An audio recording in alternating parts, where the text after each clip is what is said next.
Shalom and greetings from Jerusalem, Jane. You know, here in Israel, they don't follow the Gregorian calendar 2023, 2024.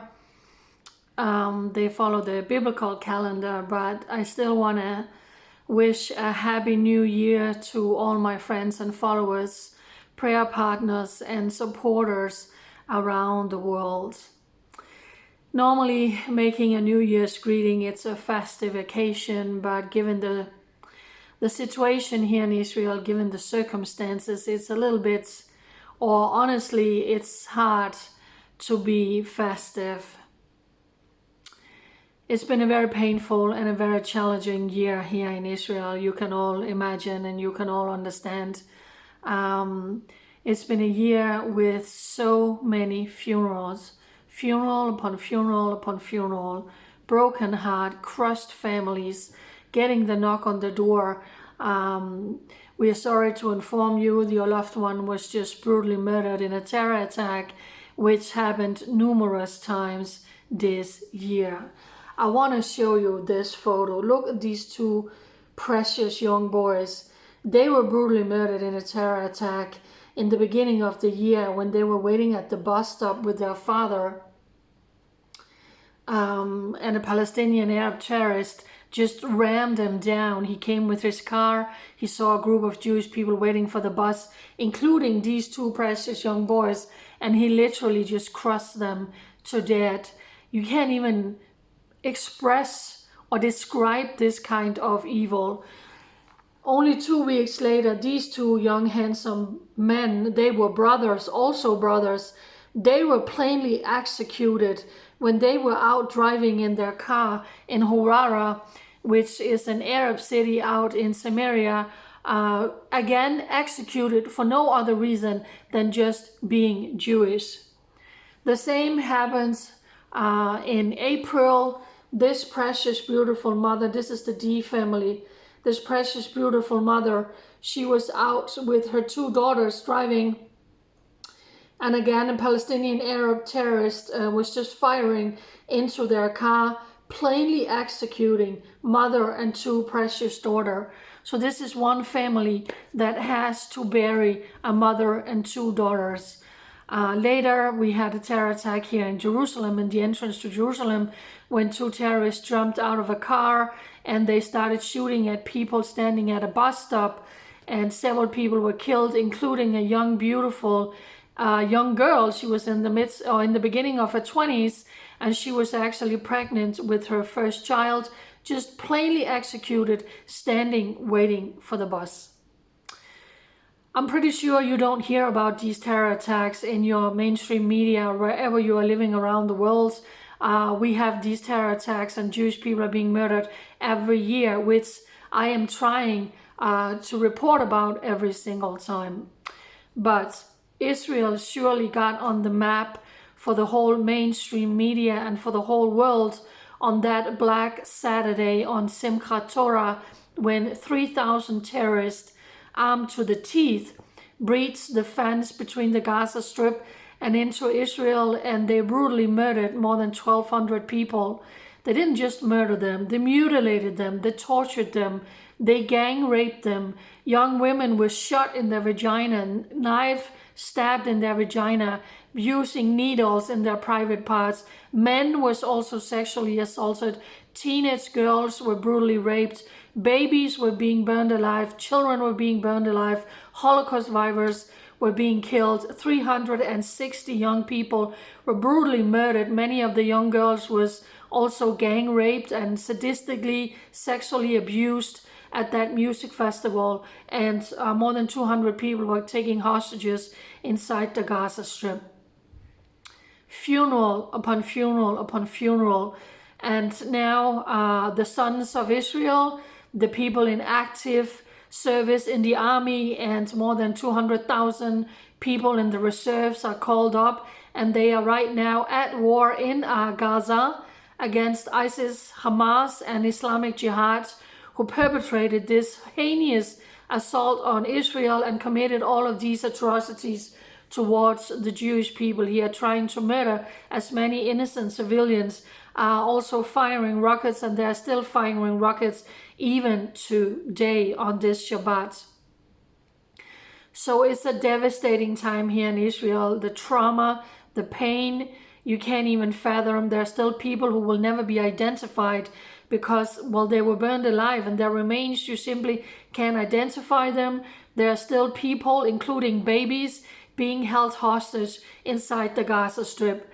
So it's a very, very painful time here in the Jewish homelands.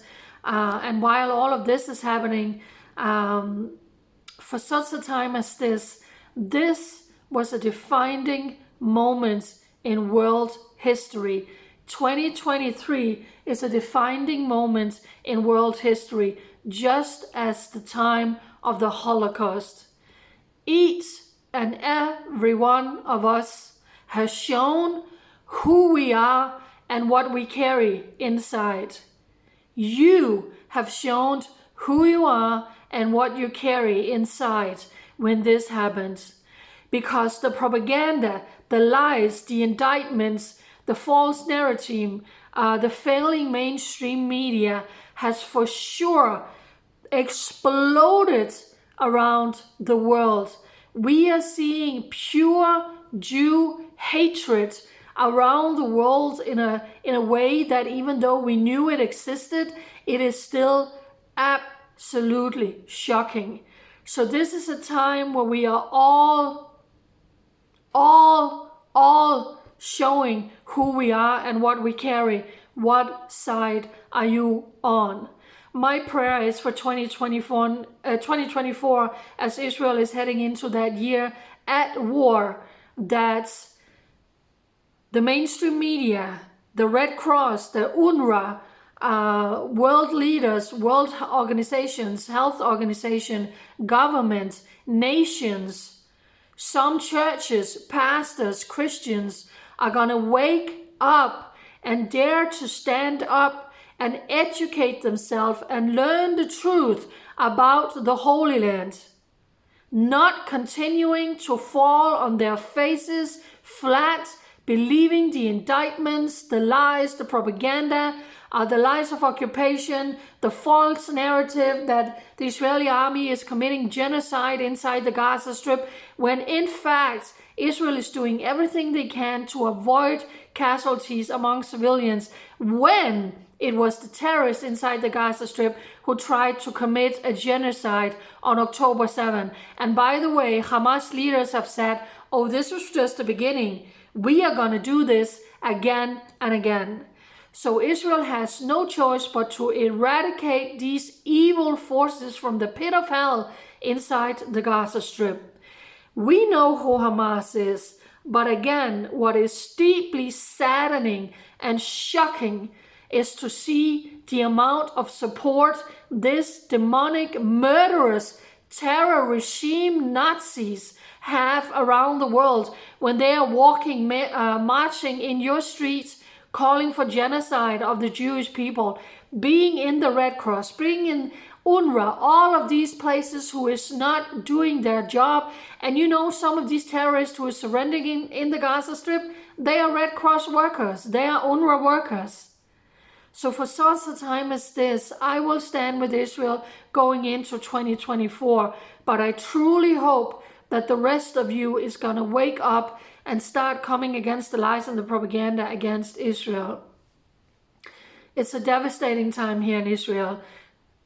Every day we get notification that another soldier was killed defending the Jewish homeland against ISIS Hamas inside the Gaza Strip. Another family has to bury a husband, a son, a brother-in-law, a nephew, a husband. It's just devastating.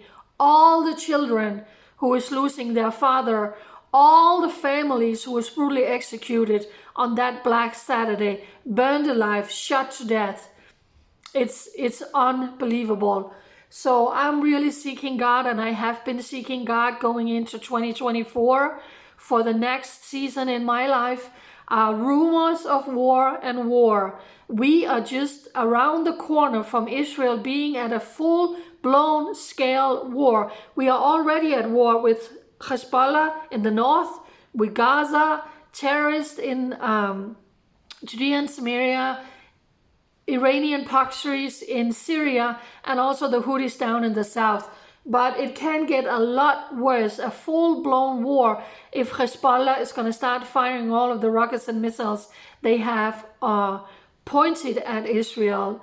So I'm really seeking God and saying, God, this is the most serious time in the world's history. The world is going to come at Israel. They're going to pressure Israel for a two-state solution to give up land to people who's calling for the annihilations of the Jewish people. It is absolutely ridiculous.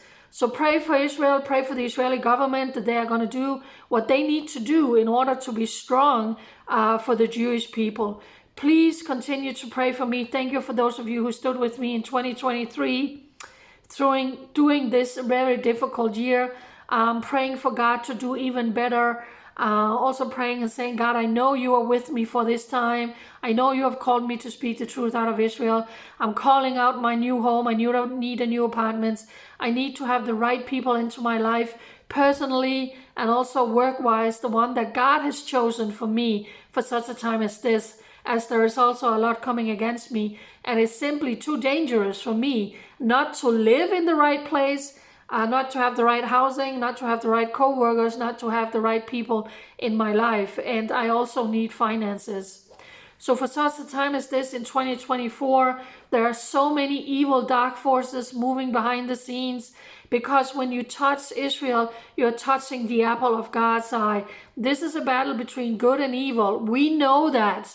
We see the demonic evil marching in your streets, calling for the annihilations of the Jewish people. So this is a time where we are not scared, but we say we know the truth, we know the facts, we know the history, that God gave this land to the Jewish people, and no fabricated lies or false narratives will ever change that. So be bold, okay? Be bold in 2024. Speak up, do what is right for Israel wherever you are around the world. Pray for the peace of Jerusalem. Pray for peace in the Holy Lands. Book your plane ticket and come here next year in Jerusalem and walk on holy grounds. Wake up your pastor if they are not already standing with Israel for such a time as this. So may God bless you. May you have a prosperous and blessed and healthy and happy new year wherever you are around the world. To my friends, my followers, my prayer partners, my intercessors, my financial supporters, for those of you who want to send an end of the year, happy new year going into the new year. We know you need to move, Jane. Blessing, please use my donation platforms. For those of you who already did that, thank you so much from the bottom of my heart. You are the reason why I am still here in God's Holy Land. So thank you for your love, your concern, and your prayers for me. I need to have a small surgery on January 1st. It will take me out for a couple of weeks, but I still need to find new housing. I still need to pack up and move for February 29. Any leads of a fully furnished 2 or 3 bedroom apartments, drop me an email. I will send you my email address. For such a time as this, we stand with Israel going into 2024. Happy New Year. I love you. Bye.